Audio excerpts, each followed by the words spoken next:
Just as I was about to take the stage to accept Marius's proposal, his sister Adora suddenly rushed up wearing a tight formal dress and a veil. Marius's eyes were filled with astonishment as he stared blankly at her seductive figure. Adora extended her finger toward him. "Come, put it on me." Marius, without a word, he dropped to one knee and placed the engagement ring he had prepared for me onto her finger, then kissed the back of her hand. "You're a completely different person today.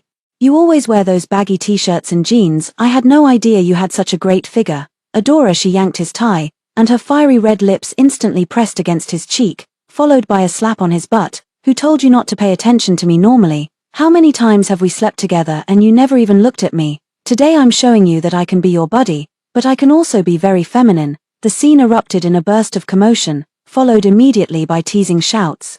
"Whoa, they're perfect for each other. Kiss her, kiss her." Marius laughed and was about to pull Adora in for a kiss when he suddenly remembered that today's leading lady was still seated below. He turned his head and saw me, pale-faced. He panicked. Adora explained with a smile instead, "I'll help you rehearse the proposal process." "Okay, hello, everyone. Welcome to my channel. Subscribe us to read wonderful stories every day. Now the story begins." The she referred to was me, after all. Although we had just met for the first time today, we had already been playing for over an hour, and she had been calling me the whole time, never once using my name. Looking at the smile on her face, my own had long since gone beyond merely pale. The fury in my heart was utterly uncontrollable. If it weren't for Bella holding me back, I would have slapped her long ago. "I object. Today is Marius proposing to me. What are you going up there for? Does proposing really need rehearsal? According to you, do our engagement and marriage in the future also require you to go up there and rehearse them first?" Adora didn't expect me to confront her in front of so many people. The smile on her face instantly froze, and she looked at me with disbelief. Even Marius and the others were stunned. After all, the previous me gave people the impression of being gentle and kind, speaking in soft whispers. They had never seen me lose my temper before. So they thought I was a woman with an extremely good disposition, someone who wouldn't even resist if someone stepped on her face. So that's why just now on stage, Marius and Adora dared to brazenly complete the entire proposal process right in front of me. Seeing Adora's smile fade, Marius quickly stepped forward to shield her behind him, looking at me with dissatisfaction as he began to explain. "Charlotte, don't blame Adora. It was my idea to have her rehearse with me. Because I was a bit nervous about the first proposal and afraid I'd mess up, so I asked her to help me practice. Now that we've finished rehearsing the process, shall we start for real now?" After saying that, he jogged down and walked over to me, trying to pull me onto the stage. I immediately shook off his hand, my tone icy. "Do rehearsals require kissing hands, kissing cheeks, and spanking butts now? Are you saying I have to do that too if I go up there now?" Marius's pupils contracted, and a hint of frost already crept onto his face as he whispered in my ear with a slight warning tone. "Charlotte, do me a favor, don't cause a scene today with so many people around, okay? After the proposal ends and we get home, you can curse all you want, even hit me if you must, but don't embarrass Adora in front of all these people." "It's Adora again." I looked at him and curled my lips into a cold smile. "Are you afraid she won't be able to save face? Are you joking around? It was clearly me who couldn't save face just now, when you kissed her up there, and she kissed you back. Did you ever think that I was sitting right below, dressed up beautifully, wearing makeup, watching you two flirt shamelessly, and right in front of so many people? Did you ever consider how humiliating it was for me?" "Marriage proposal. There's no need to propose anymore. Since you two have already gone through all the motions, why don't you just get married?" My words made Marius completely angry. "Charlotte, can you please stop messing around? Adora is my brother, and we always fool around like this in our daily lives. If something really happened, you wouldn't be here, and I wouldn't be proposing to you. You know, I've been planning this proposal for a long time, selecting the props carefully, and hiring people to set up this poetic and picturesque scene. It's all for you. Why can't you understand and believe me?" I chuckled softly. "But you planned for so long, and in the end, you gave it to Adora to use." Marius was furious, scratching his head with both hands. "I told you that was just a rehearsal. The one who was actually supposed to use it was you." At this moment Adora stepped down, taking her turn to shield Marius behind her as she raised her eyebrows and looked at me. "Charlotte, was it? Why are you being so aggressive toward Marius? Do you have any idea how much effort he put into proposing to you? And now that it's come to this, you're accusing him and making him angry. If it weren't for wanting to give you an amazing proposal experience, I wouldn't have shown up on stage at all." "Okay, woman is woman, and that petty, narrow-minded attitude of yours is disgusting." I stared at her. "Oh, woman is woman. So you're a man then?" Then why are you wearing such a revealing tight skirt, practically exposing your entire chest? Why do you still need to wear makeup and a veil? Don't you two find it disgusting kissing each other like that? If you like him so much, just tell him you want him for yourself. Why all these underhanded tricks? I think you're the real bitch. Smack. A sharp, crisp slap suddenly rang out. My left cheek was struck with a slap, and the burning pain made me hiss in discomfort. Covering my face, I looked toward the person who had hit me. It was Marius. He was glaring at me with fury, commanding me, "Charlotte, apologize to Adora, apologize to her. Or I won't pursue this marriage today." Bella was startled, felt my face, and was furious. "Marius, what are you doing? Why did you hit Charlotte? You forgot that today you were supposed to propose to her. Shouldn't he the one being hit be Adora, that bitch of a man?" Smack. Bella suddenly received a slap across the face as well. "Whoever calls Adora a bitch again, I'll hit them." I was furious, shoving Marius away and snarling at him through gritted teeth. "You actually hit us. We're breaking up, right now." Adora stepped forward, her face innocent as she tried to calm him down. "Marius, you two shouldn't fight over me. There was nothing inappropriate between us to begin with. We might have gone too far on stage just now. Let's not do that anymore. You should go comfort your little wife properly." Marius sneered instead. "Is this what you call going too far? We haven't done anything to wrong her. We've always interacted like this. Why is she getting jealous over nothing? You don't need to distance yourself from me out of consideration. It's her who needs to learn to accept this. After all, no matter who I marry in the future, you'll always be my irreplaceable sister. My wife must accept your presence, otherwise. She's not qualified to be my wife." Adora was overjoyed, and with a leap of her legs, she jumped onto him. Marius immediately caught her steadily. "You truly are my son." The people around them started cheering again. "Adora, Adora, Marius, Marius." Bella was about to rush forward, her face full of anger, but I grabbed her and turned to leave. We walked out of the base gate, leaving all their noisy quarreling behind us. Bella followed me out, looking puzzled. "Wait, Charlotte, why are we leaving? We should go up there and tear them apart. Marius is your boyfriend." I didn't say anything, just grabbed her hand and walked away. It wasn't until we got in the car that I looked at her, and after tearing them apart, they'd just become fodder for other people's gossip and laughter. Besides, both of them are surrounded by Marius's friends, so we might not necessarily win. If we get injured, it wouldn't be worth it. Forget about me. I don't want to drag you into this. Now that I know he's such a scumbag, I'll just stay away from him. I don't want to waste my time and energy on him anymore. Bella looked at me, her tone still full of grievance. "You're just putting up a front, aren't you? I can see your eyes are red." I quickly rubbed my eyes and forced a smile. "Yes, after all, we've been together for over a year. It's fake to say I'm not sad, but compared to suffering while being together, I'd rather cut things short decisively now and make a clean break. Can you help me move?" Bella nodded vigorously. "Great." After getting home, I immediately took out my suitcase to pack my things. We worked super fast and finished packing in a little over an hour. For the items we couldn't take with us, I asked the aunties in the neighborhood to come pick them up. When I dragged my suitcase to the door, Bella called out to me, "Charlotte, should we take this surveillance camera with us?" I took a glance. This was the one I had installed to watch the cat and deter burglars. "No need, just leave it here." I first moved to Bella's house, planning to stay for a few days before moving again. Just after we finished washing up, my phone received dozens of missed calls and over 10 WeChat messages. "Charlotte, where did you go? Not saying a word. Do you not want to get married anymore? I've explained so much to you. There's really nothing between me and Adora. I love you. Hurry back. I'll be waiting for you here. I'll only wait until 12 o'clock, and if you come back after 12, it won't count. Let me show you photos of the setup. Take a close look, make sure the name there is yours. I'm proposing to you, not anyone else. Come back quickly." Image, JPG. I clicked to look, and the names on it were indeed his and mine. But what's the use of that? The one going up is Adora, not me. I didn't reply to the message, nor did I call back. After all, I've already moved out. Go back. That's impossible. Go back to look for trouble. Seeing that I wasn't responding to his messages, he deliberately posted a new update on his social media. In the photos, they were laughing and playing around, drinking and chatting with obvious joy. Marius was caught in the act of deliberately embracing Adora. Adora lay in his arms, bottle to mouth, beer flowing from her chin down to her collarbone, creating an alluring and eye-catching scene. Marius's gaze upon her was indeed filled with enchantment, one arm deliberately wrapped tighter around Adora, yet her eyes looked toward the camera with provocation. After more than an hour, finding that I still hadn't responded, he finally couldn't restrain himself any longer. He had his friend deliberately post a video in the group. In the video, He and Adora walked up onto that proposal stage again, the two of them drinking wine from joined cups, bottle to bottle, mouth to mouth. Adora was still sitting on his waist, patting his butt, riding him like a horse. After sending more than 10 videos in a row, I didn't respond. Marius finally couldn't hold back and sent a message in the group.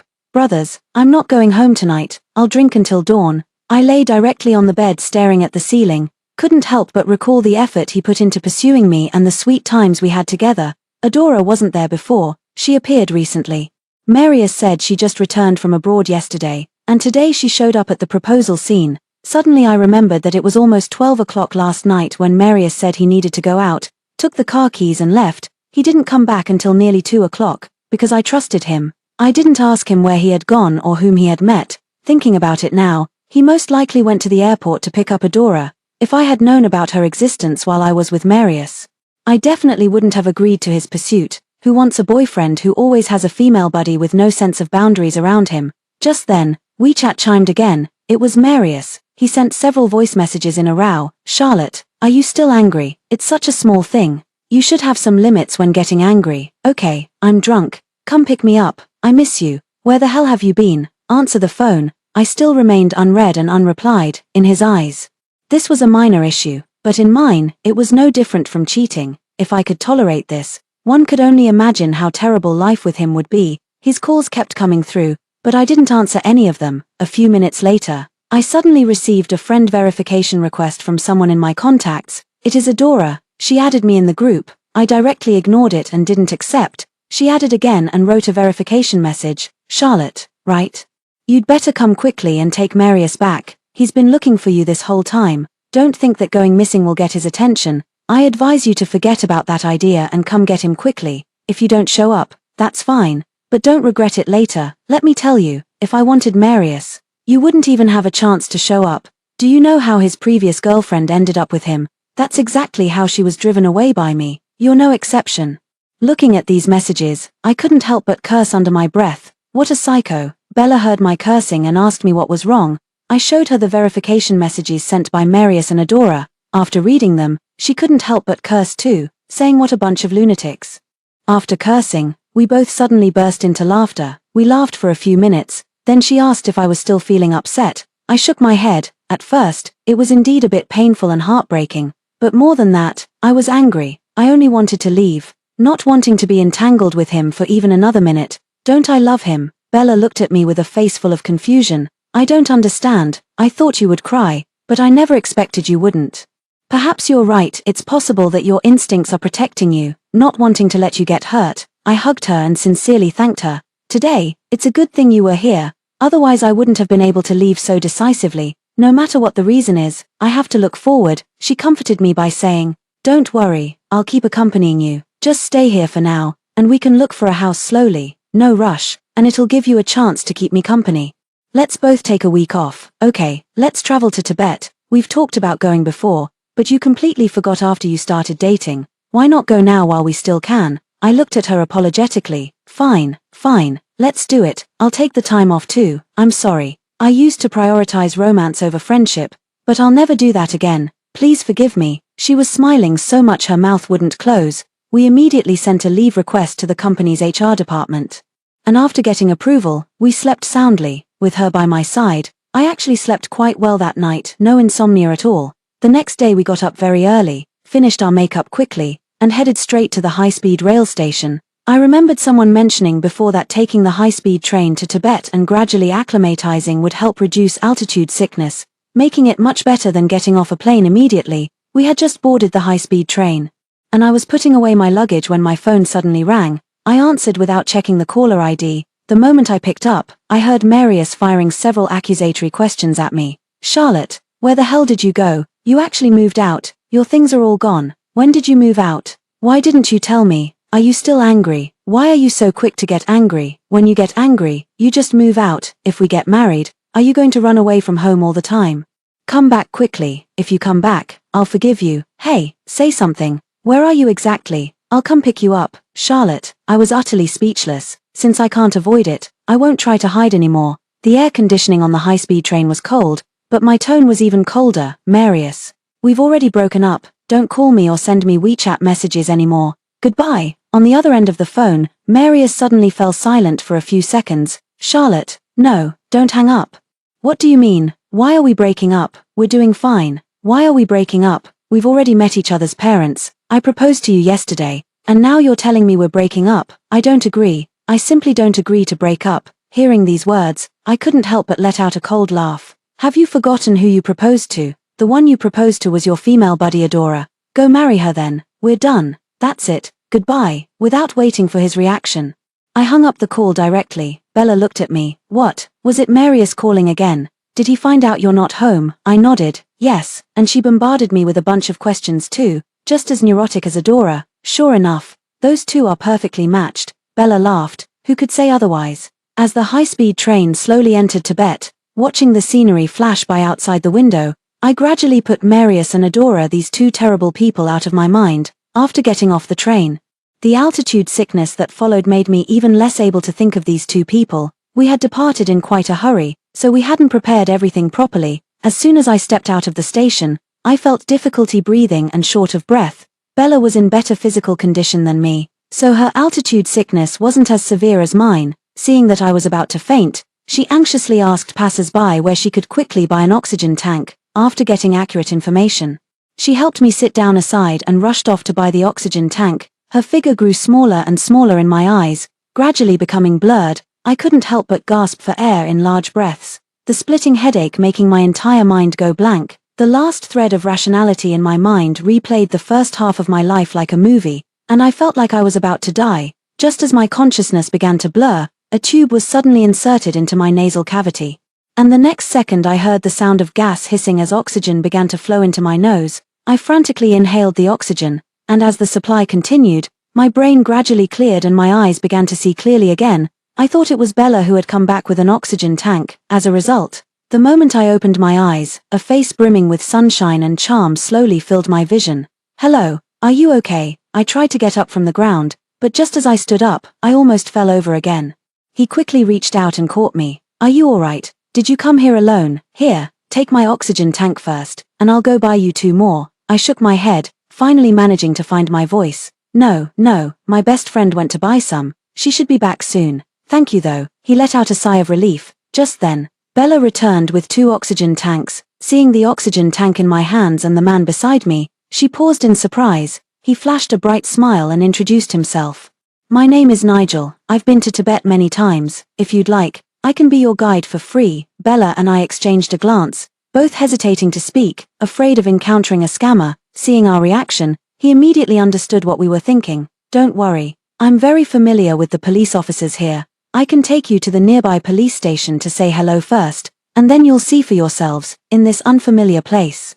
Having an acquaintance around makes it less likely for anything to go wrong, and you won't get taken advantage of by bad people. While we were still hesitating, he took us to the police station at the train station and greeted the officers there like an old friend. One of the police officers looked at him and laughed. Nigel, you're here again. This time, are you ready to rush in and save people at a moment's notice again?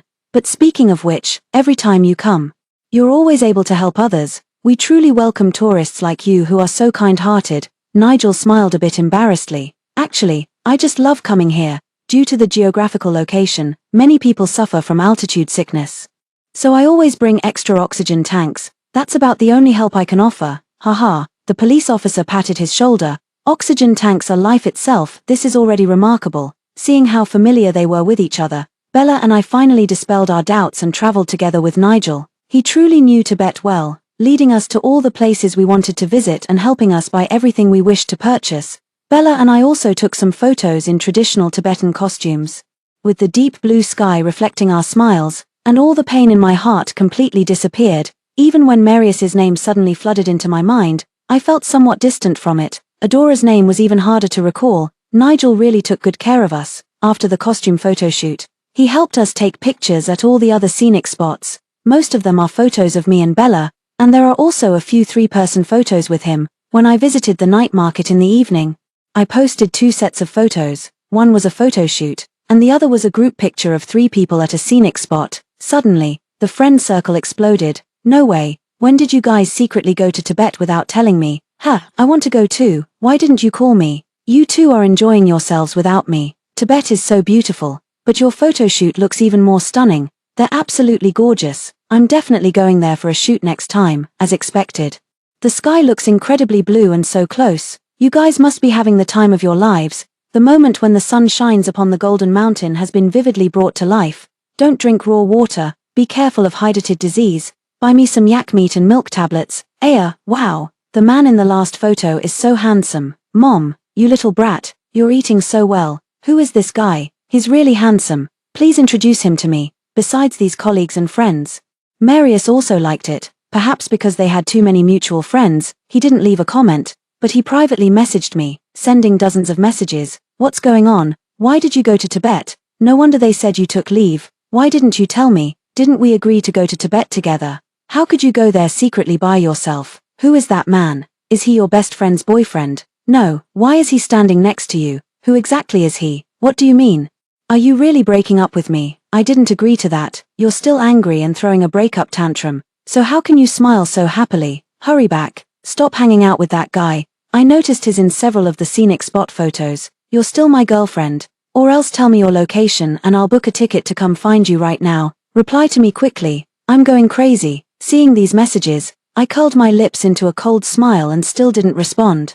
Bella leaned over to read all the information and laughed as well. It's a bit funny that he's only sending these now. He definitely saw Nigel standing next to you and got jealous. But Nigel really does look genuinely handsome, and he's clearly good to you. He's the only one he carries things for. Even though we're all girls, I can clearly tell he's different with you. I've seen him sneak glances at you many times. I gently patted her shoulder with one hand. Don't be ridiculous. We're just strangers who happen to meet. He's just very kind-hearted. Once we leave Tibet, we'll probably become strangers again. She laughed and ran away. Yes. Warm-hearted, but only warm-hearted towards you. Haha. Watching her retreating figure, I smiled. Turning around, I saw Nigel looking at me with a gentle smile, his eyes carrying a hint of something I couldn't quite understand. I quickly lowered my head and went after Bella. Our 7-day tour of Tibet was coming to an end. And Bella and I invited Nigel to dinner. When I went to settle the bill, I discovered that he had already paid. Throughout the evening, he kept serving me food, buying us water and snacks, and even purchased many local specialties to be delivered to our room. He stood at the guest room door, his eyes fixed intently on me. Charlotte, can you tell me which company you work for? I'll come find you later. My heart suddenly skipped a beat, but I still didn't tell him. Only thanked him for taking care of me these 7 days. Regardless of his intentions, I didn't want to reveal too much. Besides, I had just ended a relationship and was somewhat afraid of getting involved in another one, not daring to enter into a new relationship so easily. Seeing my such precautions, he didn't force the matter, only leaving with a trace of disappointment in his eyes. Bella, seeing me like this, was somewhat frustrated with my stubbornness. You really are. Nigel obviously wants to pursue you, yet you won't even tell him the truth. How heartless. I looked out at the bustling traffic and softly replied to her, just leaving that scumbag Marius. I can't trust anyone else anymore. Although he's not bad, we've only known each other for 7 days. I'm not stupid enough to fall into another relationship. She walked over and put her arm around my shoulder. That's true. This Tibet trip should help you let go, right? I nodded, of course. Not even a single strand. Before going to bed that evening, Marius's phone calls and WeChat messages kept coming non-stop, but I ignored them all. Early the next morning, Bella and I set off for home. After a good rest, I gathered my spirits and went back to work. As soon as Bella and I arrived at the company, we ran into Marius head-on. When he saw me, his eyes lit up and he rushed over to me in a single stride. Charlotte, you're back. Do you know how much I've missed you these past few days? I was going crazy. If you had told me your location, I would have come to find you long ago. I shook off his hand that was holding mine and glared at him coldly. Marius, we've already broken up. Don't come here anymore in the future. We have nothing to do with each other's marriages. He looked at his hand that I had shaken off, his eyes filled with hurt as he stared at me. Charlotte, look at me. These past few days I really couldn't eat or sleep. My mind was full of you. I've become so haggard, haven't you noticed? I looked at his face, stubbled with a heavy dark circle under his eyes, his gaze dull and indeed very haggard. Looking at this face I once liked, now there was only disgust left. You do look quite haggard, and not very good looking either. Marius stared up at me in shock, his face full of disbelief. You hate me now? I stared back at him steadily. Yes. Bella also glared at him hatefully and made a sound of disgust, in his stunned silence. We walked to our workstations and paid him no more attention. We had just sat down when we heard the colleagues next to us whispering in hushed, mysterious tones. I heard the manager who's parachuting in today will come to the company for the first time. I'm really curious what kind of person they'll be. Me too, me too. I'm praying he's a handsome guy. Wasn't it already decided that Marius would be promoted to manager? Doesn't that mean there's no hope for me? I glanced at Marius, who was standing frozen in place. He had clearly heard it too, and looked as if he'd been struck by lightning, unable to move. Just then, the deputy manager from headquarters entered through the company's main entrance with several others. The person following behind him was none other than Nigel. A meeting was urgently convened, at which the deputy manager solemnly introduced to us, "This is Manager Chi from headquarters. From now on, our branch will be taken over by him." Both Bella and I were shocked. Seeing disbelief reflected in each other's eyes, Bella giggled secretly in my ear. "Charlotte, look, Nigel actually came to our company. Don't you think this is fate?" I lowered my head and lightly slapped the back of her hand. Saying nothing, when I looked up at Nigel, I discovered that he was also looking at me. My face suddenly flushed red, and I quickly turned my head away to avoid his gaze. The result, however, matched Marius's ashen face. He must have also recognized Nigel as the man in the photograph. In this short hour, he had not only lost me, but also lost his chance for promotion. No wonder his face looked so terrible. After the meeting ended, Nigel called out to me as I was about to leave, "Charlotte, stay behind. Everyone else can go back to work." In an instant, everyone stopped in their tracks, all shocked that Manager Chi could call out my name when he had only been at the company for less than an hour. Bella exited with a mysterious smile, and the other colleagues had no choice but to leave as well, but Marius didn't. He was still staring at me fixedly in the conference room. Nigel glanced at him in confusion and asked politely, "What's your name? Why aren't you leaving?" Marius's face was already showing irritation, but he didn't dare speak out in anger. He could only suppress his displeasure and hold back his breath, refusing to say his name. "Then I'll go out first. Charlotte, I'll wait for you outside." I ignored him. After he left, Nigel walked over to me, stared at me intently, and suddenly smiled. "Miss Lin, you see how fate works its wonders. Even if you hadn't told your company, I would still have found my way to you." I looked up at him sharply. "Manager, please don't joke with me like this, okay? I have no heart for romance right now. If you keep joking around like this, I might just take you seriously." Nigel glanced at Marius outside the conference room door. "You seemed somewhat melancholy and downcast in Tibet at times, as if your soul had wandered off. Was it because of him?" I looked at his face in shock, and my mind went completely blank. He actually figured it out, while I myself hadn't noticed. Seeing my reaction, he smiled. "It looks like I guessed right. Don't worry, my feelings for you are genuine, but I won't use my position to pressure you. I'll pursue you properly until you say yes." Me. He laughed again. All right, I'll stop teasing you. You should hurry up and go to work. I'll drive you home after your shift ends tonight." Me. By the time I reached my workstation, I was still completely dazed. Nigel had shaken me to the core. He not only likes me, but has also become my boss.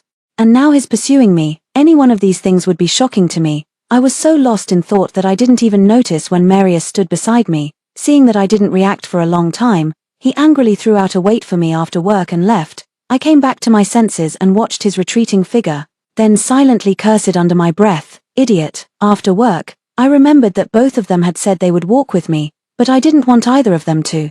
So I had no choice but to sneak away by myself. But I didn't expect that as soon as I stepped out of the company building, Marius grabbed aside and questioned me. "Charlotte, you've got some nerve, don't you? I told you to walk with me, and you just left on your own. What are you still angry about? I've come to you humbly now. What more do you want? I've already decided to keep some distance from Adora, and try not to fool around with her anymore. Is that fine with you? Besides, even if I did play around with Adora, you took a photo with Manager Chi too, so we're even." My brain short-circuited a bit as I looked at him with a confused expression and asked, "Adora, who is that?" I really didn't mean to ask him that. I just genuinely couldn't remember for a moment. Marius was stunned, staring at me in disbelief. "Adora, you've forgotten. You, Charlotte, you really don't love me anymore. Otherwise, how could you have even forgotten Adora?" I suddenly let out an "ah." "I remember now, she's the female buddy who was fooling around with you, right? She must really love you. You two are together. I'll leave first." But I was pulled back by Marius after just one step. "Charlotte, you really don't love me anymore. You can't do this to me. I haven't let go, and I never will." I turned back to look at him, my eyes devoid of any emotion. "Marius, do I look like I still love you? Do you see any trace of you left in my eyes?" "Nothing left. From the day Adora ran up to the altar to propose, there's been nothing. So please, don't come bothering me anymore. I just want to live my life in peace." Marius refused to believe it, however. He grabbed me forcefully, pulled me into his arms and held me tightly, then lifted my chin forcefully to kiss me. "Charlotte, don't go, you can only be mine, mine." I never agreed to break up. A wave of nausea surged in my heart, and I struggled desperately to break free, but his grip was too tight. I couldn't escape, so I could only keep my mouth tightly shut and shake my head left and right to avoid his kiss. Just when I felt like my jaw was about to be bruised from his grip, Marius's face was suddenly punched aside, and then I was pulled away by a force, landing in a tall man's arms. A familiar shout rang out from above. "Marius, isn't it? You're openly harassing others. I'm calling the police." Still shaken, I looked up to see Nigel's face flushed with anger. My eyes immediately reddened. Tears nearly falling, Nigel looked at me and comforted me, saying, "Don't be afraid, I'm here." Marius completely exploded, covering his mouth with his hand and looking at me with bloodshot eyes. "Charlotte, have you fallen for him? But I'm the one who loves you. You can't like someone else, and besides, you've only known each other for such a short time. What if he's a scumbag, a liar?" I looked at him and curled my lips into a cold smile. "I don't know if Manager Chi is a scumbag or not. But I already know that you are. He was only protecting his subordinate. It had nothing to do with romantic love. Please don't make assumptions. Besides, I've already told you that our future marriages will have nothing to do with each other.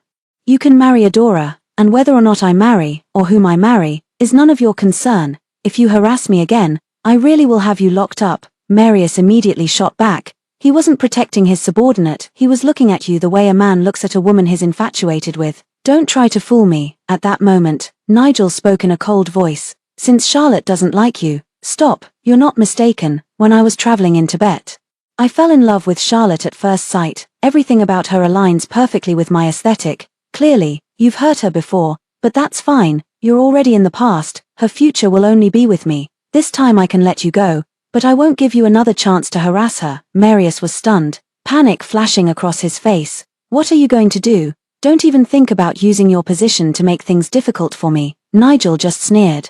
"You're thinking too little of me." After saying that, without another word, he pulled me into his arms and walked toward his Maybach, speeding away under Marius's gaze. Filled with anger, shock, and sadness, sitting in Nigel's car, my mind was completely blank, not knowing where I was or what I was supposed to do. It wasn't until he dropped me off downstairs that I came to my senses. "You actually know where I live?" Nigel leaned in to undo my seatbelt.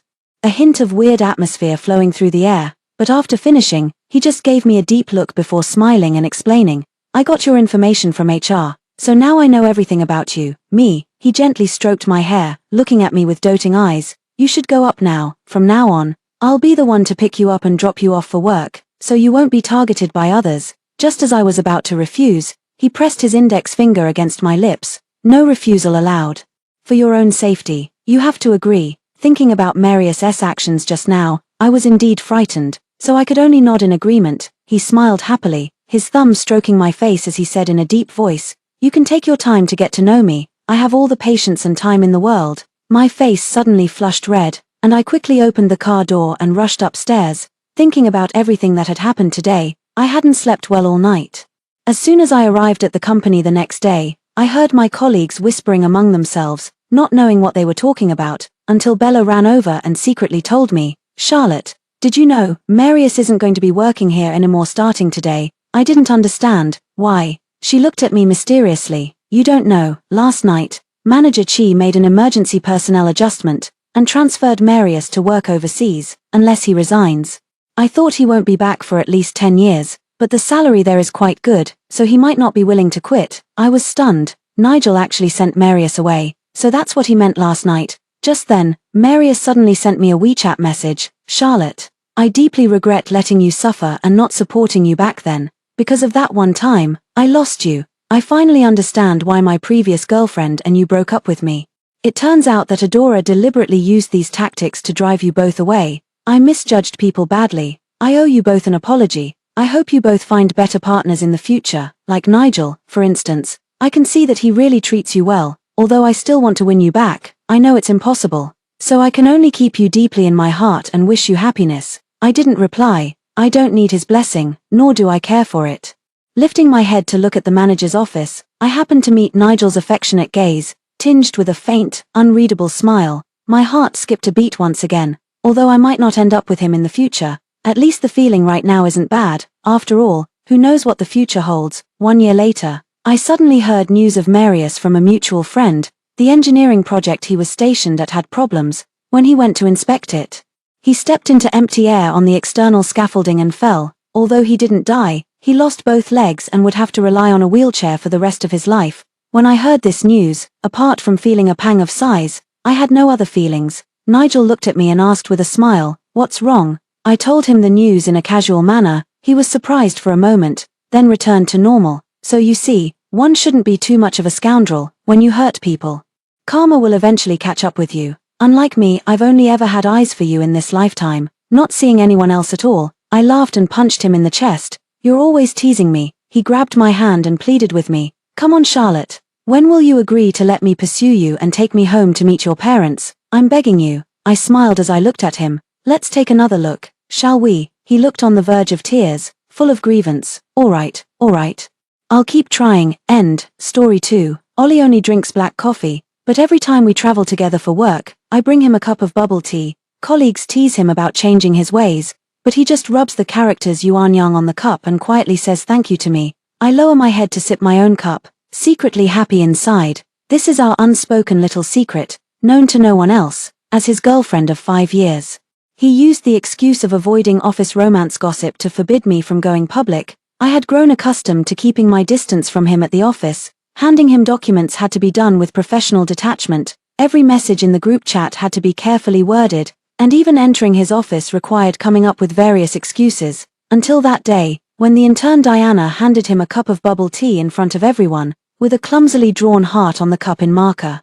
He took it from her with such natural ease, even casually ruffling her hair. Diana tugged at his sleeve, coquettishly saying, "Mr. Ollie, I deliberately used less sugar. Try it." Only then did I realize that avoiding impropriety was a rule meant only for me. That evening, I submitted my resignation and bought a one-way ticket home. The station broadcast announced the boarding call, and I stood in the waiting hall, gazing deeply at the city where I had lived for 5 years, because Ollie is still here. The thought of leaving first emerged at the end of last year. During the year-end financial review, the company distributed bonuses based on projects, that important project which I led from start to finish, just because, during the final stage, I let the new intern assist with the follow-up tasks. During the final evaluation, 90% of the project bonus was allocated to her.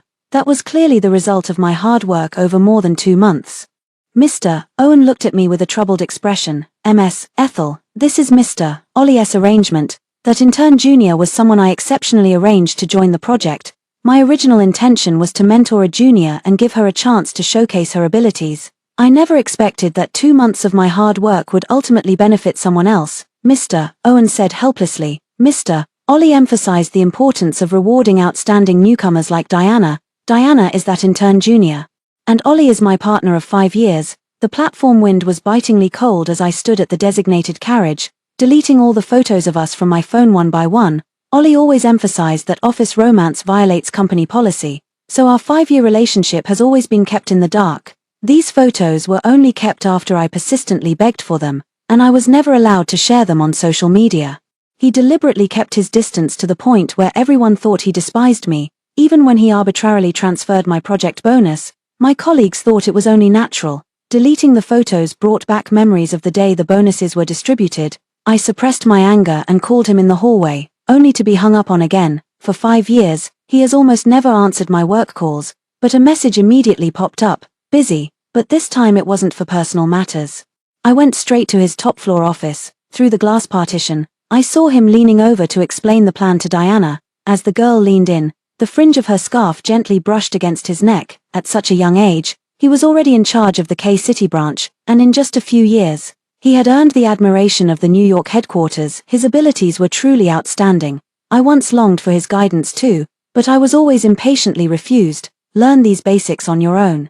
"I'm very busy." When I made mistakes at work and faced punishment, he never intervened. "You learn from your mistakes." Now, however, he is willing to patiently explain the basics to Diana, who doesn't even know how to use pivot tables. On his desk lies the lunchbox I prepare with love every day. To avoid suspicion, I can only have the cafeteria lady deliver it for me. "Mr. Ollie, I didn't have breakfast. I'm so hungry. Can I have your lunchbox? I'll treat you to lunch at noon." Diana pointed at my lunchbox. Take it. He continued processing emails without looking up. Diana happily opened the lunchbox and praised the beef brisket after tasting it. I suddenly felt there was no need to question Ollie about why the performance was allocated this way. As I turned to leave, the entire building suddenly lost power. The heavy rain led the company to issue an emergency notice for working from home, while going downstairs in the dark. I happened to see two figures walking side by side in the rain. Ollie held an umbrella, carefully shielding Diana as they walked toward his car. I returned home looking like a drowned rat, all disheveled, and Ollie's call came through as well. "Ethel," he said on the phone, "thought you should have brought an umbrella. Are you home yet?" In the background, Diana was asking whether to add shredded ginger to the ginger tea. "I switched to tomato and beef brisket today." I gripped the phone tightly. "Does it suit your taste?" It's all right," he replied absent-mindedly. After hanging up, I saw Diana's new WeChat Moments post. In a room filled with warm light, two hands clinking glasses. "It feels so good to be favored." The train slowly pulled into the station, and I boarded the carriage with my suitcase, faint shouts echoing behind me. Maybe it's calling me, or maybe it's not. But I refused to look back. This journey back home, starting from the southern city. First stops at City H, and the story of me and Ollie also began in City H. That was the first time I was solely responsible for the bidding project in City H. The subway system is down, the taxi queue has over 400 people, and I'm about to miss the deadline. In desperation, I contacted Mr. Owen, who grumbled and tossed me Ollie's number, telling me to ask him for help. On the other end of the line, Ollie listened to my trembling plea and sighed softly. "Don't worry, wait for me where you are." In the pouring rain, he sped all the way, calming my panic while reminding me to always leave plenty of time in the future. I finally submitted the bid document just in time, covered in cold sweat. He leaned against the car and handed me a steaming cup of coffee. That night, I posted a status visible only to him. "In this rainy day, I met a tender-hearted God." He silently gave a like. Now, I also liked Diana's social media post. A minute later, that post disappeared. Ollie quickly called to test the waters. "I'm on my way back," I replied calmly, just telling him to be careful on the road. He seemed to let out a sigh of relief. "You should also be careful not to catch a cold." "Ollie," I suddenly spoke up, "this new year, can we tell my parents about us?" He has always been reluctant to go public, always saying the timing isn't right. "Forget it," he said in a low voice. "They're pushing for marriage so hard, let's not complicate things." "Okay." I smiled and hung up the phone. The high fever after getting caught in the rain came on suddenly, and for the first time ever, I took a taxi to the office. While staring blankly out the window, Ollie's car sped past in front of my eyes. My place is actually quite close to his, but in the past, picking me up meant taking the congested Ugia Avenue, which would be jammed for half an hour, so I never expected him to give me a ride along the way, and he was happy to avoid the inconvenience. It wasn't until today that I realized the road had been repaired for over half a year, and driving here only takes 10 minutes. It turns out, all this time, he passed by my door every day but never once offered me a lift, and today, the direction he came from was Diana's Chingfeng residential area. It wasn't on the way at all, it was a special trip. After arriving at the company, I put on a fever-reducing patch and buried myself in organizing the handover documents. Until a familiar yet rarely seen figure appeared. Ollie frowned. "Why didn't you say you were sick?" "I'm not looking up. What's the point of saying it? You wouldn't take care of me like other boyfriends do." Catching sight of colleagues arriving one after another, I lowered my voice. "Hurry and go. Aren't you the most afraid of being seen?" He was silent for a moment, then turned and left. The second stop of the train is City Y. My connection with Ollie also has some ties to City Y. At that time, I had just become a full-time employee and accompanied Mr. Owen and Ollie to City Y to finalize the project contract. The night before the signing, after reviewing the bidding proposal, we went out for a late-night snack. In the darkness, several masked individuals suddenly rushed out, targeting Ollie with ruthless and precise attacks. Mr. Owen called the police while shouting for help. If Ollie got hurt, the next day's contract signing would definitely fall through. Without thinking twice, I grabbed a brick from the roadside and charged forward. In the end, both of us ended up getting beaten. Just as the blade was about to strike Ollie's head, I lunged forward and blocked it with my arm. He held me as we tumbled to the ground, and before I lost consciousness, the only sound left in my ears was the piercing wail of sirens. When I woke up again, he was the only one in the hospital room. "Was it worth it?" He stared at me. "Were you willing to throw your life away? I can't just watch you get into trouble." My voice was faint. "You helped me last time, now it's my turn to help you." When I lowered my head, I realized he was holding my hand. This scene felt familiar, and I froze. "Mr. Ollie, call me by my name," he said softly, on the day I was discharged from the hospital. It was supposed to be the company sending a car, but he came to pick me up himself. He took me to the lakeside in City H, his gaze as gentle as the shimmering water. "I've thought about it for a long time, the girl who took a knife for me. If she's willing to come to me, I will cherish her dearly." The sunset dyed the lake red. I reached out and hugged him, and he lowered his head to kiss my forehead. At that time, he looked at my wound with heartache in his eyes, but later, when he saw me wearing a fever-reducing patch, he only frowned. The handover documents were sorted out, and a colleague reminded me to check the workgroup chat. In the new project group, Mr. Owen added Ollie, who only sent one comment: "The project is nearing completion. Full responsibility is handed over to Diana." My colleagues were secretly watching me, waiting to see my reaction. Everyone knew Ollie disliked me, but this arrangement was truly humiliating, yet I only replied with "received." "Fine, it'll make the handover easier." I forwarded all the materials to Diana, then submitted a sick leave request, which was approved instantly. I also left the resignation letter on the desk. The third stop is City E station. City E is where Ollie and I took our last trip together. At that time, his appointment announcement was about to be published, and I was very happy for him. We were soaking in the City E hot springs, which are long renowned. The owner said that couples who take photos and post them on social media to check in, collecting 30 likes, would receive complimentary internal tickets for the nearby Ferris wheel. You wouldn't have to wait in line and could directly ride the Ferris wheel to the top. Legend has it that if a couple kisses at the highest point of a Ferris wheel, they will be happy together for life and never part. I wanted to post a grouped WeChat moment. Ollie wouldn't let me.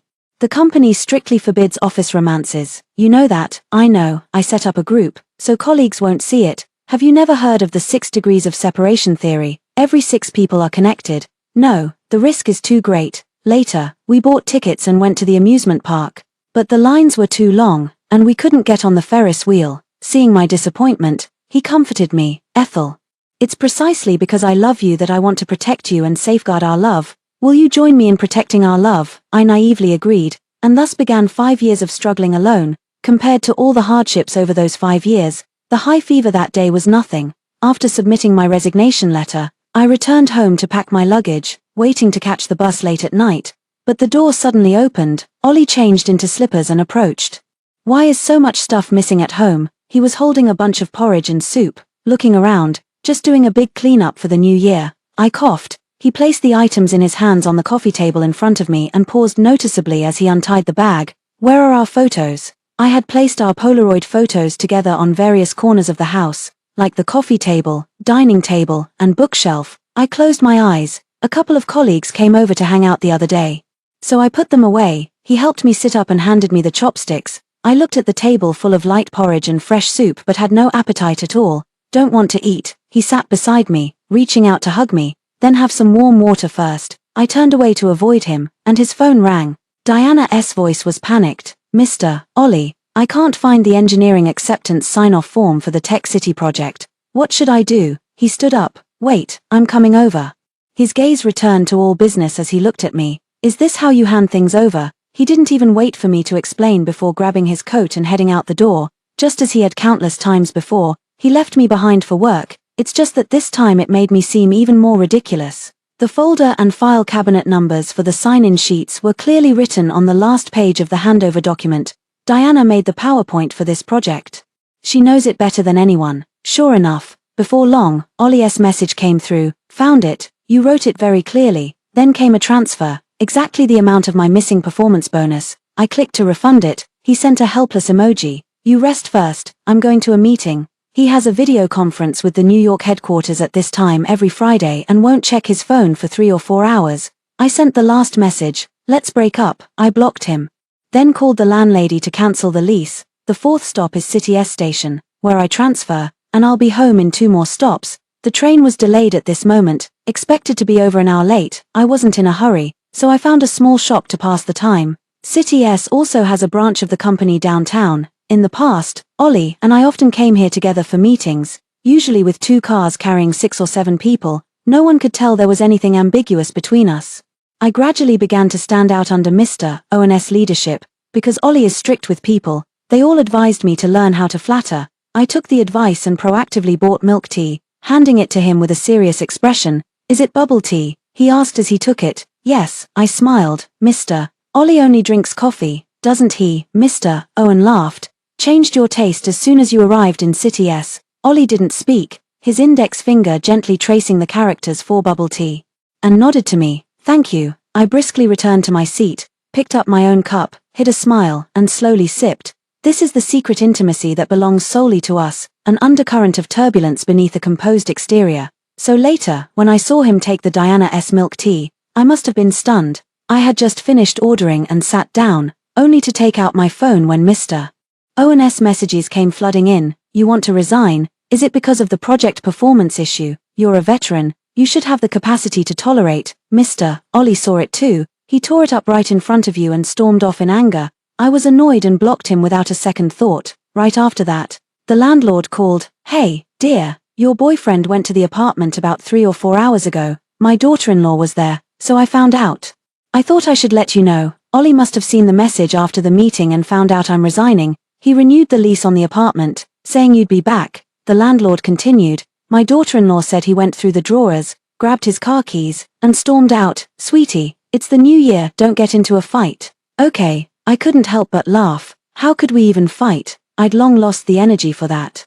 The phone indicates that calls from the blacklist have been blocked, 99 plus. I didn't check to see who it was. I sipped my milk tea while watching a movie, and when I figured it was about time, I stood up to head to the waiting area. Just then, the shop attendant called out to a new customer. What would you like to drink, sir? Bubble tea, milk tea. A familiar voice rang out in the bustling shop, and I looked up, with a livid expression. Ollie stood there, snow covering his shoulders.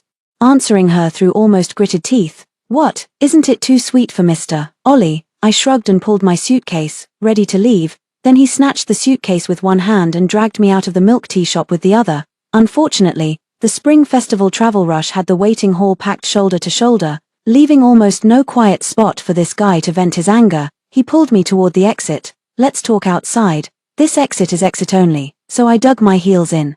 We can talk right here. He had no choice but to stop in a less crowded corner, slamming his suitcase down with a thud, the veins on his forehead visibly bulging. Ethel, what do you mean by this? I'm going home for the new year. I glanced at the red delayed notice on the departure screen. I went straight to the station after leaving your place. His eyes were bloodshot. I called out to you. Didn't you hear me? Still using that bossy tone.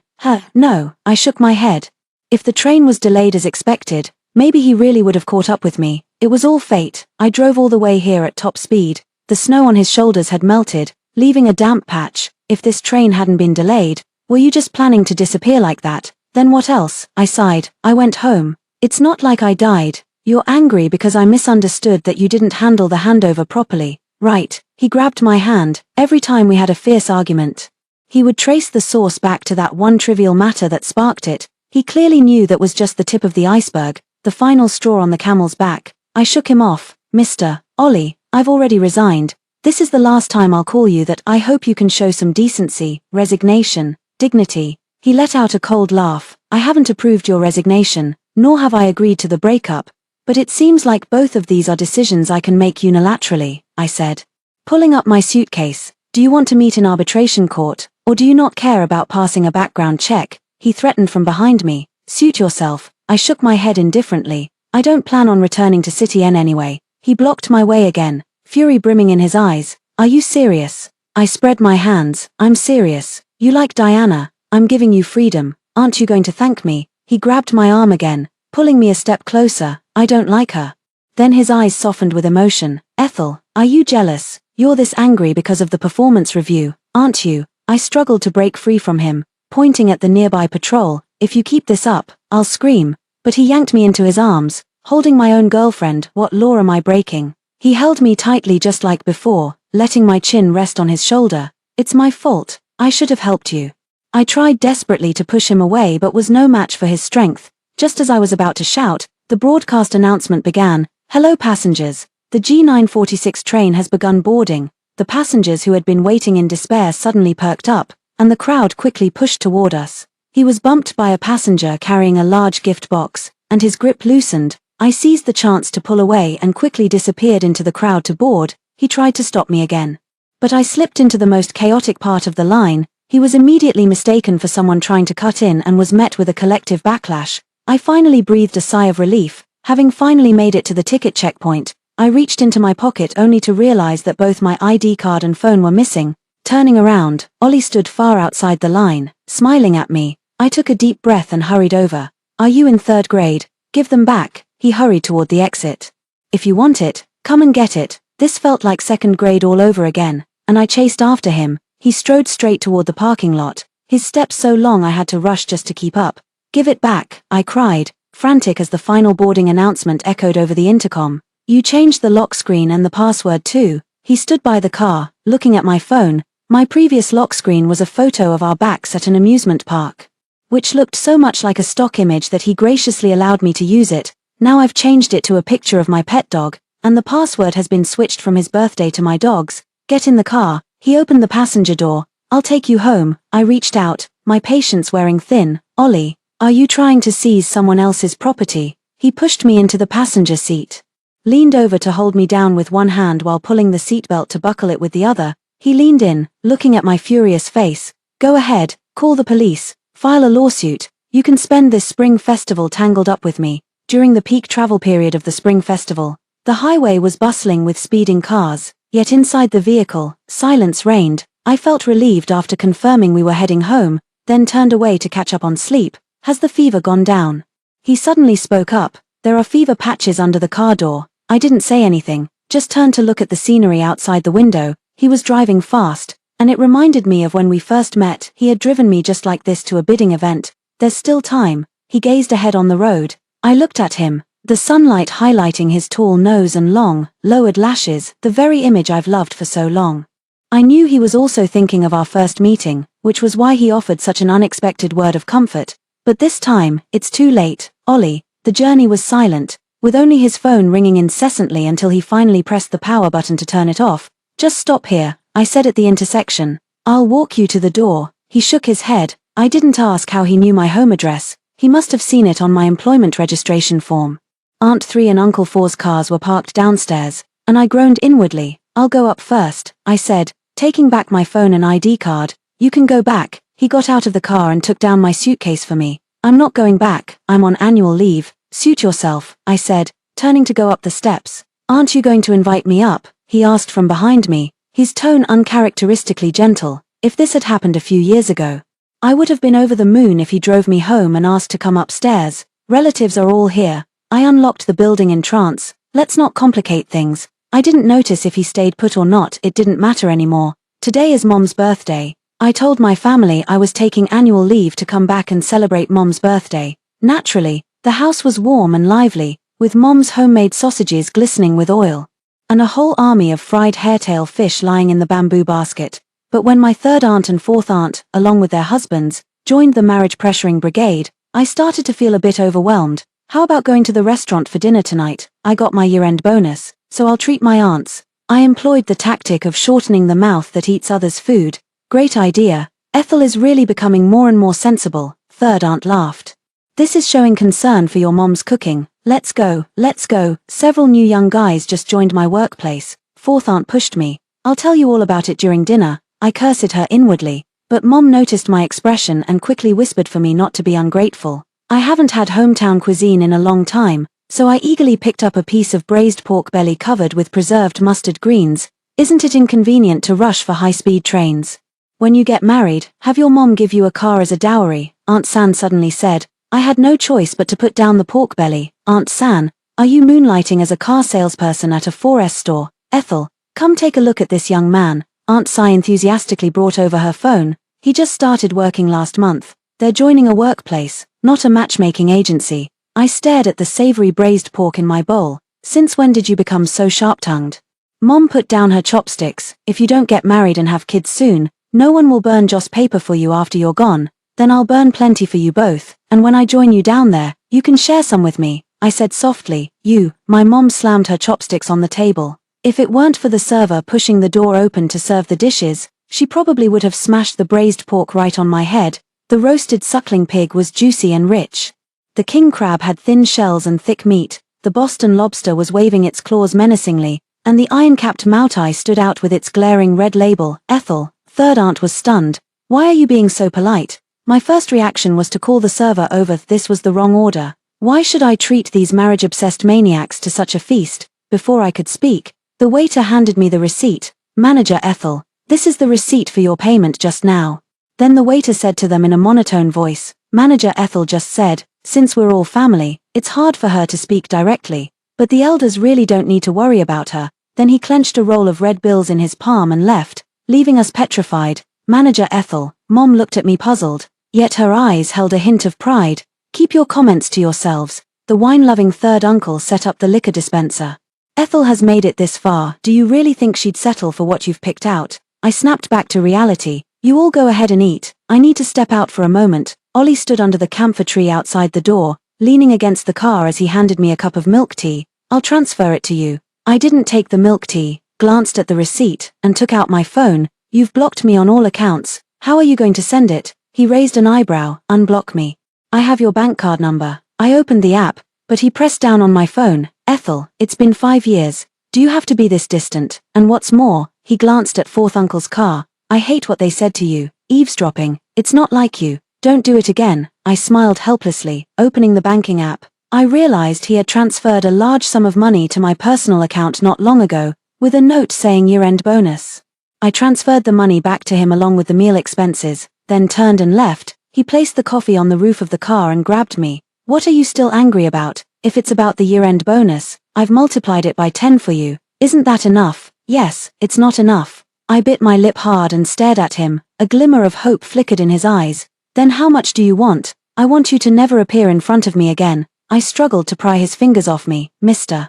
Ollie, it's Diana, and his secretary, Ray. The moment I saw someone from the company, I instinctively wanted to keep at least 3 feet away from him. But instead of letting go and stepping aside as usual, he pulled me closer to his side and waved for Ray to stop the car. Why are you here too? He frowned as he looked at Diana. The secretary said he was coming to deliver the contract for you to sign, so I took leave and tagged along. Diana spotted me and greeted me warmly. Ms. Ethel. You're here too, so City C is your hometown. Any delicious food recommendations? You took leave. I also frowned. The Tech City project still needs someone responsible to keep an eye on it these 2 days. Then I snapped out of it. What does this have to do with me anymore? I tried to pull my hand away. Ollie, but he stubbornly refused to let go. Diana noticed it too, and she asked with some confusion, Mr. Ollie, Ms. Ethel, are you two arguing? Yes. We have some disagreements over a plan and are arguing quite intensely. I forced a smile and shot him a warning look. Even after leaving the job, I didn't want to become the subject of office gossip about a love triangle. Ollie glanced at me but still held my hand tightly to his chest. Yeah, my girlfriend is angry. Isn't that what I'm trying to soothe right now? The most surprised was Ray, who widened his eyes holding the contract and a pen. Mr. Ollie, Ms. Ethel, I'll wait for you in the car. He then reacted swiftly and retreated into the vehicle, steering clear of the conflict. I saw it coming a long time ago, Diana said with a smile in her eyes. But Ms. Ethel submitted her resignation. Did you two break up? Was it you who saw the resignation letter first? Ollie looked at her coldly. Yes, she smiled brightly. But my rank isn't high enough to view it, so I just left it there waiting for Mr. Owen to go in. You knew all along. I looked at her. I always thought she only saw Ollie as single and just had a normal crush. It seems I underestimated the situation. Yeah, senior, she smiled at me. When you truly like someone, you can recognize their back at a glance. It was my previous lock screen, Mr. Ollie. Her long eyelashes fluttered like 2 small palm leaf fans. Please don't be angry. Let's go stroll through City C Ancient Street. Diana, he looked at her, suppressing some anger. You should have immediately submitted the resignation letter to your superior when you saw it. But I'm not HR, she said innocently. You were in a meeting with New York and gave strict orders not to be disturbed. Seeing his anger, she stepped forward to tug at his arm. Don't be mad. Didn't you say you could teach me many things slowly? Ollie wanted to push her, so he let go of me. Seizing the chance, I immediately turned and went upstairs. My parents will be looking for me, I said. You two can act out this drama yourselves. Don't forget about Ray. As I pushed open the private room door, I glanced sideways and saw through the glass downstairs, Ollie pushing Diana into the car. The empty parking space was the blank space left in their story. I turned my head away, thinking there should still be a few pieces of braised pork with preserved mustard greens left. At night, the small milk tea group chat with a few colleagues exploded, frantically tagging me. Holy crap. Ethel, you've been hiding your skills. You quietly snagged Mr. Ollie. I used to see Mr. Ollie always scolding you in meetings. I thought he didn't like you, Turns out it's a love-hate relationship. Holy crap, here's the pen, you write their story. I was stunned until they sent me a screenshot of Ollie's social media post. You can't even see your own boyfriend's official announcement. To be honest, the company seems quite against this sort of thing. Did you two plan for one of you to resign? He only posted one photo, my sleeping face, taken not long ago when I was catching up on sleep at my desk after pulling an all-nighter. The caption was simple, together till our hair turns white, going and returning side by side. I don't know whether to be surprised by when he secretly took that photo of me, or by his sudden public reveal. We've broken up, and I've resigned, I replied in the group chat. Holy crap. I saw you left the main group and thought you were playing hardball with Mr. Owen over the year-end bonus. No way, it's already a bad ending. Wait, is it because of Diana? She's been pestering Mr. Ollie a lot lately. This is so dramatic. I put down my phone, my mind in turmoil, and dialed Ollie's number. He answered instantly. Ethel, what do you mean? I walked to the balcony, lowering my voice, giving everyone melons for Valentine's Day. Haven't you always wanted this? He said, confused on the other end of the line. I did it, after I resigned. Right, I sneered. I told you, I didn't approve your resignation. He also suppressed his anger. Whatever it is, we'll face it together. Aren't you scared anymore? I said, dripping with sarcasm. Ethel, he said into the phone, his voice trembling. What do I have to do to make you stop being angry? We've already broken up, I said through gritted teeth. Your behavior is causing me trouble. You're still angry about the Diana thing, aren't you? He replied, avoiding the question. I made everything clear to her that day. I hung up the phone. Messages in the group chat kept coming in. Diana's call also came through. I hung up. She called again, and I finally answered impatiently. What do you want to say, senior? She sobbed on the other end, but her tone refused to back down. I know you really want to break up, but I won't let go. Do you think forcing Mr. Ollie to warn me will make me give up? I will definitely win him over. Good luck with that. I skillfully blocked her. Still couldn't escape the fate of becoming gossip, but soon there will be new topics to overshadow it. People, the worst thing is to take themselves too seriously. I adjusted my mindset and fell into a deep sleep in the freshly changed bedding, breathing in the fragrant scent of sunshine. The next day, it suddenly began to snow. I woke up to a bright light outside the window. And when I pulled back the curtains, sure enough, snow was falling like cotton fluff, and frost had formed on the roof tiles. Ethel, I heard you on the balcony talking on the phone late last night. My mom leaned in. Are you seeing someone? No, I said, shoveling fried rice into my mouth, just discussing a project with a colleague. She gave me a look that said I know what's up and added, just make sure you manage the pace yourself. I had no choice but to leave. Afraid that she and my aunts would launch another round of marriage pressure tactics, so I grabbed my laptop and slipped out. I deliberately stayed out until after dinner, only to find my parents both on the balcony watching the fireworks. Is it pretty? Is it pretty? I put down the takeout skewers and joined them. The ground, blanketed in white snow, reflected the dazzling fireworks. The sky was brilliantly lit, filled with the festive clamor of a New Year celebration that seemed to stretch to the heavens. Amid the scattered brilliance, the characters Forsway and Anne were clearly pieced together. Whose wish is this? And it just happens to be our Ethel's name. Mom clapped her hands. You're bound to have good luck in the year of the snake. Look how perfect it is. Dad laughed along. My heart sank, and sure enough, I caught a glimpse of a familiar, frail, and solitary figure standing downstairs. What? Do you want to turn into an ice sculpture and be gawked at tomorrow morning? He took the scarf I handed him, a flicker of amusement in his eyes. This is my version of waiting at the gate in the snow. Do you like it? Then he sighed to himself. The fireworks factory here isn't up to par. They couldn't make the character and for you, so we had to use pre-made characters. Ollie, I said with a bitter smile, what exactly are you trying to do? You want to forgive me? He said with slightly reddened eyes. Ethel, I want us to be okay. Are you planning to stand here all night? Let's go back. I shook my head. Don't act like a high school student. Why go back? He moved closer to pull me, but I had learned my lesson and stepped back several paces. I can go upstairs right now and tell your parents we've been together for 5 years and are ready to talk about marriage. The child is dead and now you come with milk. I felt an inexplicable pang of sadness. In recent years, any of his choices could take precedence over me. Over time, business trips, meetings, social engagements, and later, even a co-worker who acted coy received far more patience from him than I ever did.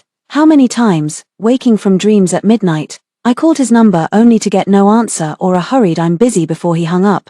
How many times I lay sick in bed, messaging him, only to receive a few words like "rest well and remember to take your medicine." How many festive seasons, bustling with excitement, I wanted to ask him out, but he would always frown and refuse, citing the crowds or a busy schedule. Gradually, I learned not to see him as a boyfriend anymore, yet he would often suddenly find some time to coax me. He would suddenly show up at my doorstep late at night, bringing a necklace I had liked for a long time.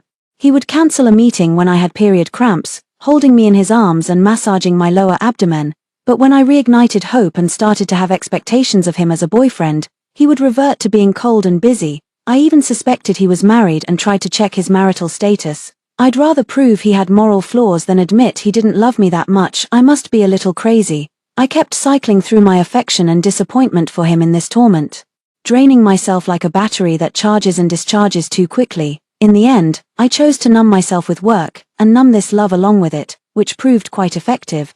But what's the point of holding on like this? Diana is just a trigger. What does it matter if she knows we're a couple, or if she doesn't? The one who truly didn't see us as a couple was Ollie himself. I know I've done many things wrong. The snow crunched crisply under his feet as he slowly approached. Looking down at me, I was too self-righteous. Ethel, I thought, you thought that no matter what you did, I would always love you the same way. I looked at him, he looked at me with reddened eyes, unsure how to explain. When I was a child, I learned a poem. What is life's journey like? It should be like a swan's footprints on snow. I looked at the footprints in the snow. Our feelings are just like those fleeting marks, covered by a heavy snowfall in no time. Let it go. I turned to leave, but was pulled back into his embrace. He held me tightly, unwilling to let go. Ethel, look over there. I looked up and saw, not far in the woods, 2 snowballs stacked into a snowman, ugly yet endearing. It felt like we were back on that winter day, laughing at each other as we looked at the 2 ugly snowmen we had spent half the day building. 5 years had passed in the blink of an eye, just a few thousand days, yet it felt like a lifetime ago. We're not just shallow footprints. He pressed closer to me. We have these ugly snowmen. We have a whole 5 years. Tears welled in my eyes as I gently pried his hand away. These 5 years have been a nightmare for me, except for the beginning. I looked at him. No, no. He shook his head, his voice trembling, and raised his hand to wipe my tears. But I dodged. I will always love the person who raced through the rain to save me. But you are no longer him. Or perhaps, from the very start, I misunderstood. He was rushing me to submit a bid, while also hurrying to rescue Diana, who couldn't find the signing document. Diana, no different, with red-rimmed eyes. He stared at me in a daze, while I resolutely turned and walked away quickly, pushing the door open. My mother looked at me and was startled. You're frozen like this. I entered the bedroom. That boy Auntie mentioned, arranged for us to meet. The next afternoon, I sat awkwardly across from the boy Auntie had dragged along, facing each other at the coffee table. Patrick. He handed me a creamer. Ethel, you really don't remember me. The name sounded vaguely familiar, and I fell into deep thought as I looked at him. His face suddenly overlapped with the memory of that boy on the playground, laughing heartily and wiping sweat after a slam dunk. Oh, I slapped my forehead. Back then, everyone called you the madman, as expected. They weren't wrong. The end of blind dates always leads back to high school classmates. I smiled, resting my forehead in my hand. You haven't changed much. Things have changed. Even if I know you're watching the game now, I won't slick my hair with half a bottle of gel anymore. He pouted. I was amused, and the awkward atmosphere instantly lightened quite a bit. You've changed a bit too, he said, looking at me seriously. You've matured a lot. I tore open a creamer. Yeah. After years of grinding like a workhorse, how could I still be the same as I was in school? He smiled lightly. Ethel, did you just decide to go on a blind date this year? The spoon stirring the coffee froze in the cup. How did you know? Because I've been asking your family through various people for 6 years. He said with a bitter smile. You only agreed this year. I widened my eyes and looked at the person across from me in disbelief. All these years. It couldn't have been you they kept sending me to meet, could it? There might have been others too, he shrugged. But I think the most persistent one was probably me. I couldn't help but laugh, and the gloom in my heart instantly lifted a great deal. Sir, the waiter approached awkwardly and quickly. Is your license plate number Y354158? He nodded in confusion. Yes, what's wrong? Someone hit your car outside. You should go take a look quickly. I had just heard some noise outside. So I jogged out with him. The driver at fault was Ollie, who took the to-go coffee from the server as if nothing had happened. His burgundy Bentley was pressed tightly against Patrick's little blue car, with the front end crushed out of shape. Sir, I was parked inside the parking space. You're fully at fault, Patrick said, trying to keep his temper in check as he negotiated. Of course, I've already reported it to the police and insurance, but it's going to waste your time.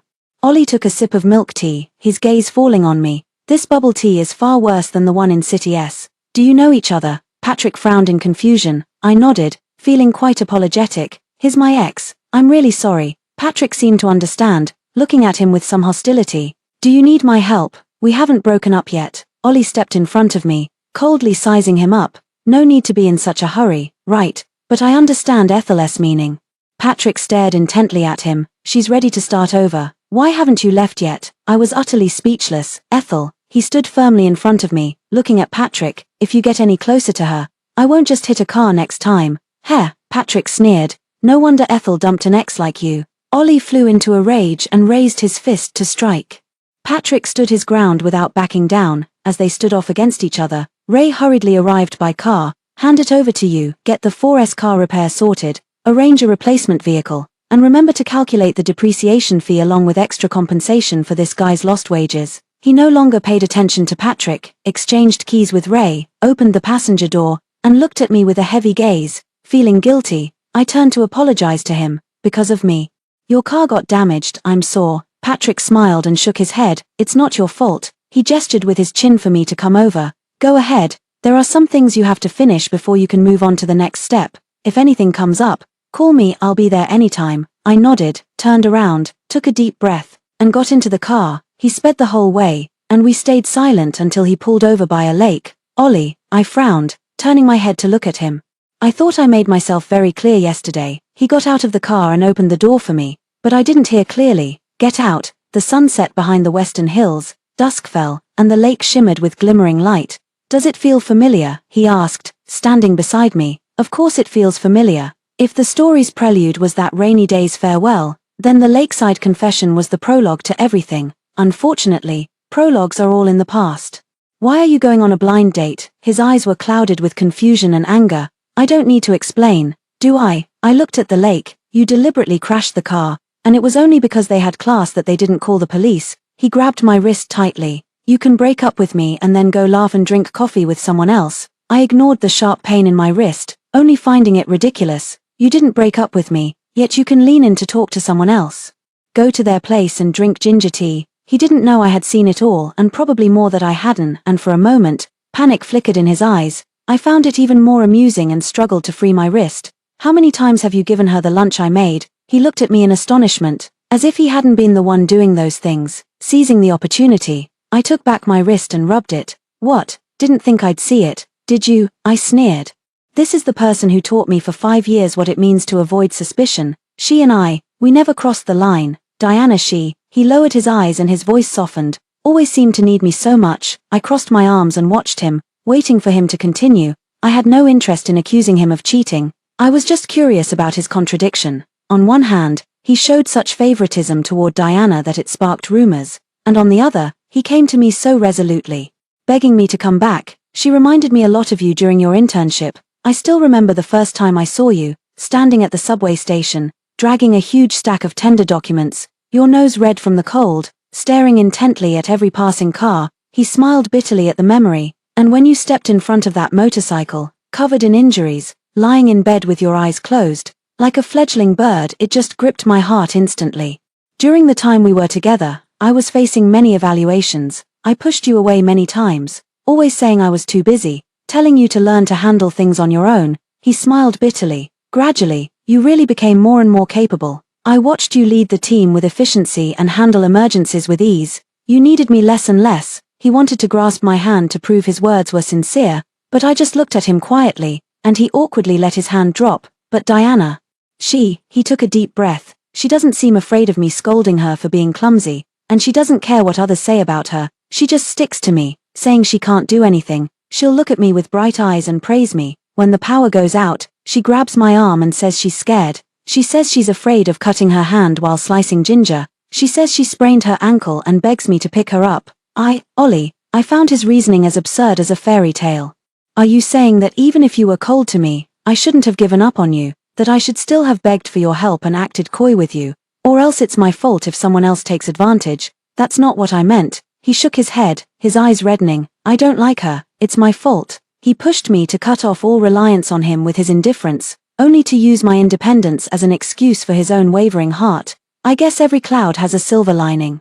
I wiped away the tears of frustration. If you had treated me like you did Diana, I wouldn't have learned so quickly. In that sense, I should thank you. I took out my phone to call a ride. Thanks to him, I've completely lost my fascination with the sunset lakeside today. Ethel, he pulled me over, forcing me to look at him. I love you. His voice trembled slightly, just like when he confessed his feelings back then. I didn't even realize how much I love you. I removed his hand. I can't bear this. Don't go. He reached out to hold me from behind, but I turned around and slapped him. If you keep pestering me or do something as absurd as today, I'll call the police. He didn't dodge, letting me slap his face until it swelled up high, just looking at me with sorrow. If I fire Diana and write you a guarantee that nothing like this will ever happen again, will you come back? Even now, he still thinks all I care about is Diana. The return you anticipated exists only in your dreams. Another round of the same old argument broke out at home, only this time, they were even more self-righteous. You've already met that young man, Mom said earnestly. It's about time to settle it while everyone is here. The young man came back and said you were very nice. Dad looked puzzled. And you're the one being picky about him. I'm begging you. I tugged at my hair. We just met for the first time. And you're already fast-forwarding to marriage. You're almost 30. My mom glared at me through gritted teeth. If you don't marry soon, you'll only be chosen by divorced men. Getting married is your duty as a child. My dad's face darkened. They've even asked about the bride price. How sincere is that? I'm going crazy. What responsibility do I even have? Do you actually care about my happiness? Or are you just concerned about your reputation in front of others? Talking as a family. Mom was startled. What's gotten into you? Let me tell you, if you keep being this stubborn, you'll regret it sooner or later and end up alone. Dad glared at me. I sneered through my tears. The news is full of husbands killing their wives or committing insurance fraud. Third uncle beats his wife when he's drunk. Fourth uncle cheats one after another while fourth aunt pretends not to know. You just can't wait for me to end up like that. Can you? All couples live like this. There must be some good ones too. Mom roared. Don't talk back. Let me tell you, a woman without marriage is a failure. No matter how successful her career is. Dad sighed deeply. I slammed the door and stormed out. Good thing I didn't tell them I quit my job. Or marriage would be my only way out. I have no doubt that they love me, but once the phrase continuing the family line is mentioned, it's as if they've been put under a spell. Patrick rushed to apologize to me. I'm sorry, Ethel, he said, his face full of panic and regret. I just told my dad that I really like you. And he went ahead and discussed dowry and wedding dates with your fourth aunt. I was shocked when I found out, and I argued with him before running out. It's okay. I understand you. I looked down at myself, having run out in slippers. I'm in no hurry to get married. He handed me a cup of hot cocoa. Let's take it step by step and let things happen naturally. Patrick, I took it but shook my head at him. I just got out of a serious relationship. I don't want to jump right into the next one and use you as a band-aid. That wouldn't be fair or respectful to you. It's okay. I expected you to turn me down. He sat down beside me, looking up at the snow on the branches. Ethel is still the same Ethel. Thank you for the hot cocoa, and thank you for your persistence. I took a sip and smiled gently. It's really warm, this cup of hot cocoa. I've been holding on to it since the winter mornings of my first year in high school, and only today did I find the courage to give it to you. He smiled at me, his eyes full of certainty. I've waited 6 years. I don't mind waiting 2 more. I was speechless for a moment, helplessly raising my laptop bag and shaking it at him. I need to find a place to work on my resume. All right, he nodded, his gaze deep and fixed on me. You won't be coming back to City N, right? Yeah, I understood what he meant. I won't be back. I was halfway through revising my resume when my mom called, saying someone had come to propose a marriage. I thought it was Patrick's dad making decisions for his son again, sighed, and hurried back home. Why do all these parents urging marriage seem to have a 100% similarity rate? Until I saw Ollie sitting on the sofa. This young man is so well put together, hard-working at his job, and so generous. Auntie 3 came to visit again, her smile tinged with a hint of sourness. Our Ethel is really so fortunate. I trembled with anger. Who told you to just barge into someone else's house? Get out, I'm calling the police. The back of my head was slapped by my mother, who was holding a plate of fruit. Calling the police during the new year. Can't you be a little nicer to people? Ollie stepped forward to protect me. Auntie, Ethel and I were arguing. It's normal for her to be upset. We weren't arguing. We broke up. I gritted my teeth and glared at him. Are you out of your mind? Yes. I'm out of my mind. He lowered his voice and looked at me. I won't stand by and watch someone else marry you. It's normal for young couples to have little quarrels. Third aunt smiled at me. He's already bought you the gold jewelry. This phoenix crown is so magnificent. He said there's no limit to the bride price. You can ask for millions if you want. He even said he'd sign a voluntary gift agreement. Just look at this, just look. Only then did I notice the coffee table piled high with an array of gold items and gift boxes, which complemented the Chinese-style decor in the room, creating an atmosphere of perfect New Year abundance. Take them back. I pointed at those things. And you get out of here right now, then we can part on good terms. Why? He looked at me innocently. I genuinely want to marry you. I took out my phone to call the police, but my mother snatched it away and tossed it aside. Third sister, you can head back first. Mother nodded politely toward third aunt. I need to have a few private words with the two children. All right. Third aunt reluctantly placed the gold bracelet back into the box. Little Ann. This child is really, Ollie, have some tea. Mother gestured for me and Ollie to sit down. Auntie, Ollie still wanted to say something. You've said a lot of sincere words just now, and I can tell that you truly care about our Ethel. I was about to speak, but my mother signaled me to keep quiet. I never imagined you two have been together for over 5 years. Mom took a sip of tea. Ethel, this child, always keeps everything to herself, Auntie. It was all my fault for not being mature before, but now I understand. Ollie lowering his head to look at the tea leaves in his cup, he mumbled like a child who had done something wrong. In the past few years, whenever I called Ethel, she was either just finished crying or in low spirits. Mom glanced at me with heartache in her eyes. Later, she was almost always working overtime and rarely answered the phone. We're back in our hometown and can't do much to help her. So we just send her some food and drinks. I don't know what you two argued about, but I do know that since she came back this time, Ethel has clearly been much more relaxed. Without that suffocating feeling, Mom pushed the gift box on the coffee table toward him. So I don't agree to your marriage proposal. Go back to City N. I widened my eyes and looked at her. Was this still the same Mom who had roared this morning that it didn't matter who I married? What are you doing? Mom shot me a glare. I only pushed you because I knew that Lin family's kid had been begging our family for years.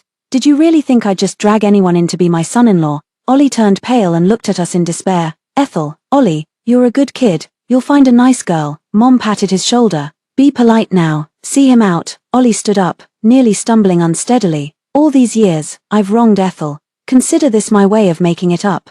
He looked at me with a pale face. Accompany me one last time. I nodded, knowing he had completely given up, and put on my coat to see him downstairs. Those things are too valuable. I'll give them all to Ray later. We walked on the snowy path. Where did you park your car? He stopped, took something out of his coat pocket, and handed it to me. I originally intended to use it for Valentine's Day, but it seems unnecessary now. He shook his head self-mockingly. Do with it as you please. I opened it to find a massive diamond ring, glittering brilliantly in the snowlight. It's beautiful, I said, handing it back to him. Keep it. You might need it someday. He took it, then suddenly flung it far away, looking at me with eyes full of sorrow. If I had proposed to you half a year ago, you would have agreed, right? I nodded. I see. He chuckled softly. I deserved that. Let's end it here. I saw his car. Goodbye, Ollie. Goodbye. He stood by the car, watching my figure fade into the distance. My previous company didn't make things difficult for me and handled my resignation procedures remotely. The bubble tea group chat occasionally discusses new gossip, but I only check it once in a while. Diana was still fired, and she made quite a scene. Ollie didn't show up. Only having HR hold her accountable for the project's mistakes. After that, Ollie resigned. Everyone was stunned. He was clearly the candidate being groomed by headquarters to take over the China region, but he quietly flew off to Silicon Valley without even attending his own farewell party. I said goodbye to those lovely young ladies and left that bubble tea group. In April, the grass grows and orioles fly, kites drift in the east wind. And the boy holding hot cocoa is still waiting for me downstairs. Life has many diverging paths north and south, but fortunately, I've walked each step myself, and none have been in vain. The end.